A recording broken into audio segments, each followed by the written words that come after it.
Okay, you're good. Hi, I'm Nicole Hampton, and my major is exercise physiology. Hi, I'm Madison, and my major is public health. Hi, I'm Kayla, and my major is also public health.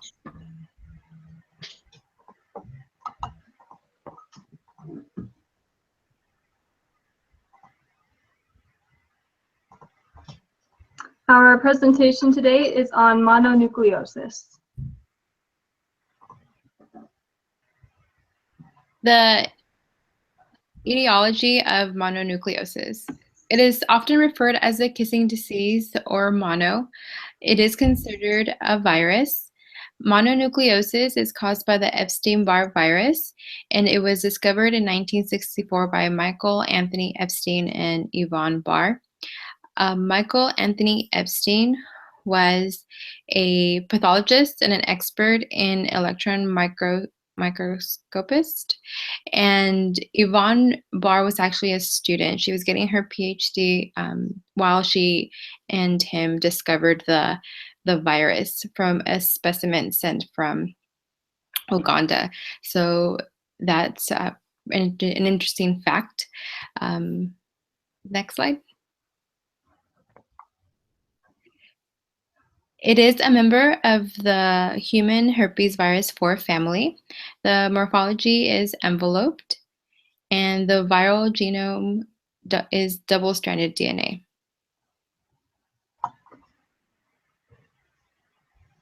The reservoir for mononucleosis is humans. The virus is usually carried by healthy people that were previously infected, and this virus is carried for life.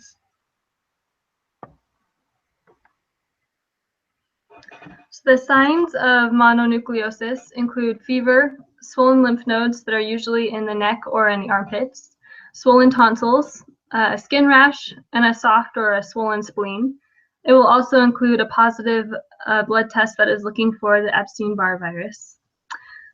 The symptoms include fatigue, sore throat, headache, chills, body aches, and a loss of appetite.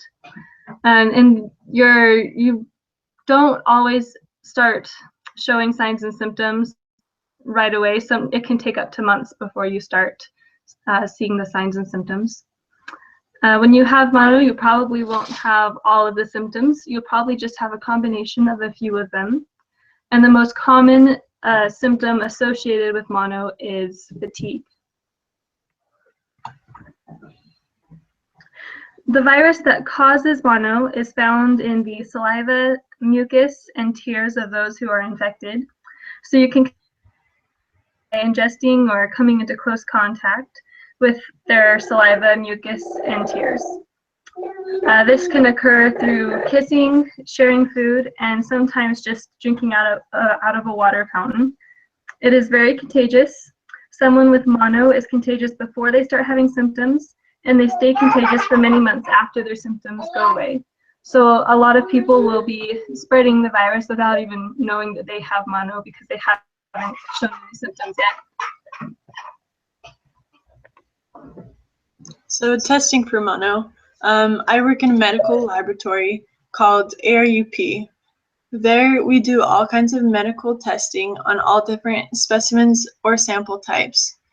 As I started this class, and especially this project, I started noticing the types of tests that we run. I work in the part of the lab that processes the specimens. I get samples from across the country and some outside the country, and order tests for the sample and then send it on to the lab for testing. I want to talk about the different types of testing that can be performed to diagnose mono.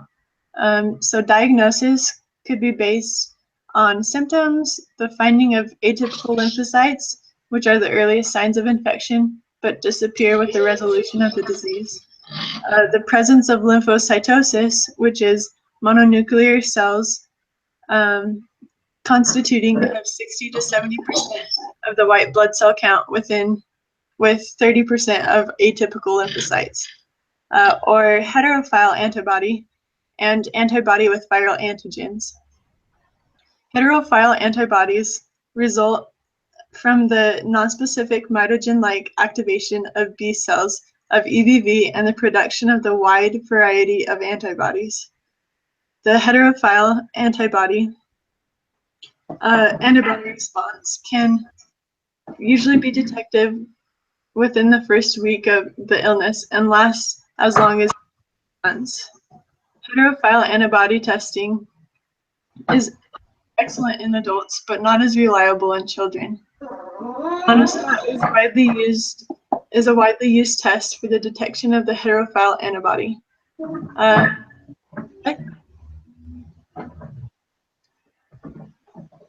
So monostat testing is performed by taking a fingertip, and the health professional will clean your hands with soap and warm water or an alcohol swab. Massage your hand without touching the puncture site. Skin on the side of your middle finger or ring finger with a small instrument called a lancet. Wipe away the first drop of blood. Place a capillary tube on the puncture site and collect a small amount of blood. Put a gauze pad or cotton ball over the puncture site as the tube is removed. Then put pressure on the site and put on the bandage. This test is usually done within an hour and is performed in a lot of clinics. Positive testing for the heterophile antibody include the IgM antibody and the VCA, which is a viral capsid antigen, the presence of VCA, and the absence of EBNA, which is the Epstein-Barr nuclear antigen, or the elevation of antibodies in the VCA and an early antigen. The finding of both VCA and EBNA in serum indicates that the person had a previous infection.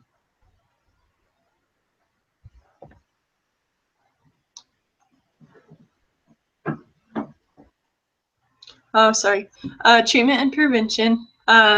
So there is no vaccine for mononucleosis. The only way to protect yourself from getting mono is to avoid kissing, sharing drinks or personal items such as toothbrushes with people that have mono. And so some over-the-counter medication can be used to help the minor symptoms, such as the fever, and keep that down. But for major symptoms, a doctor might recommend specific treatments for the organ systems that were affected. And the control, once again, is over-the-counter medication to keep your fever down. And you need to drink plenty of water, get a lot of rest, and full contact sports should be avoided because, like Hansel said, the spleen often gets enlarged and could be damaged if you're playing full contact sports. And some of us might have already had mono without knowing it. According to a column published by the University of Washington, many college students are also immune to mono because they've already contracted the virus without realizing it. Zero prevalence studies, which test the blood of individuals to determine if they've already contracted certain diseases, have revealed that anywhere from 30 to 75% of incoming college freshmen already had mono before coming to college. This percentage only rises as people age. Another interesting fact that I was able to find is that about 95% of the population has been exposed to the virus by the age of 40, but only 15 to 20% of teenagers and about 40% of exposed adults actually become infected. Next slide. And can we die from mononucleosis? Although death by mononucleosis is rare, it can happen, especially if there are other health issues. As I was researching mononucleosis, I came across an article about a girl that passed away last month due to complications, and the article did state it had to do with mononucleosis. So even though it's rare, it can happen. According to the World Health Organization, there were only 78 recorded deaths associated with mononucleosis. And there are other causes. Approximately 85% of the cases are caused by the Epstein-Barr virus. Other cases are caused by the cytomegalovirus or human herpes virus 5. So this is an experience of someone who's had mono. Amber was a college freshman when she first started experiencing the symptoms of mono. She thought she just had a bad cold, but weeks later she was still sick. She was trying to keep up with her busy schedule, but her constant fatigue made it very difficult. So this means she would go to class and do her homework as fast as she could, and then she'd go to bed feeling just exhausted. She finally went to the doctor and had some blood tests done. Those blood tests revealed that she had mono, and her doctors gave her some medicine to help her with her symptoms. She was sick for another few months, but eventually she started to feel relief from her symptoms. Though the Epstein-Barr virus does not leave the body, you eventually will no longer be contagious and become symptom-free. Amber is now healthy and serving a mission for the Church of Jesus Christ of Latter-day Saints in Boston, Massachusetts. And she is completely symptom-free, and you would have no idea that she's ever had. This is another person who has experienced mono. I began experiencing symptoms of mono shortly after I had my first child. I blamed my symptoms on the sleep deprivation that comes with taking care of a newborn. Body chills. Almost a year later, I had a blood test done, and the blood test revealed that I'd already been exposed to the virus.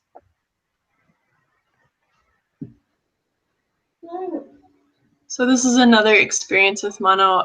One of my roommates had mono, so I asked her to write down her experience, and this is what she said.